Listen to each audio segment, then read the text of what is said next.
Hi అండి. ఈరోజు మన ఛానల్లోని ఫ్యాబ్రిక్ పెయింటింగ్ గురించి నేను మీతో షేర్ చేసుకోవాలని అనుకుంటున్నాను. సో దాని గురించి నేను ఇక్కడ ఫ్లాట్ బ్రష్ని అయితే యూస్ చేస్తున్నాను, నెంబర్ 6ని. అలాగే ఫ్యాబ్రిక్ పెయింటింగ్ మనం వేసుకునే ముందు ఏదైతే బ్రష్ ఉంటుందో నీట్గా వాటర్తో క్లీన్ చేసుకుని డ్రై క్లాత్తో నీట్గా క్లీన్ చేసుకోండి.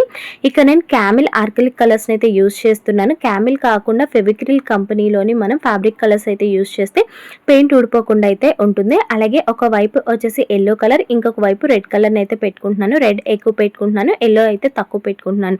అంటే రెడ్ అనేది ఫ్లవర్లో ఎక్కువ కావాలని చెప్పి ఎక్కువైతే పెట్టుకుంటున్నాను. అలాగే ఇక్కడ మనం డబల్ షేడ్ కలర్ కావాలి అనుకుంటే ఫ్లవర్కి ఎప్పుడు కూడా ఏదైతే బ్రష్ ఉంటుందో బ్రష్ అడ్డంగా పెట్టి మనం స్ట్రోక్ అయితే ఇవ్వాలండి. మనం అడ్డంగా పెట్టినప్పుడు మాత్రమే ఏదైతే ఫ్లవర్ ఉంటుందో స్ట్రోక్ అయితే పర్ఫెక్ట్గా అయితే మాత్రం వస్తుందండి. ఈ యొక్క వీడియో మీకు యూజ్ అనిపిస్తే ప్లీజ్ ఒక లైక్ అయితే మాత్రం ఇచ్చేసేయండి. ఎటువంటి డౌట్స్ ఉన్నా సరే ఏమున్నా సరే కింద కామెంట్ సెక్షన్లో అయితే కామెంట్ చేసేయండి. Thanks for watching friends.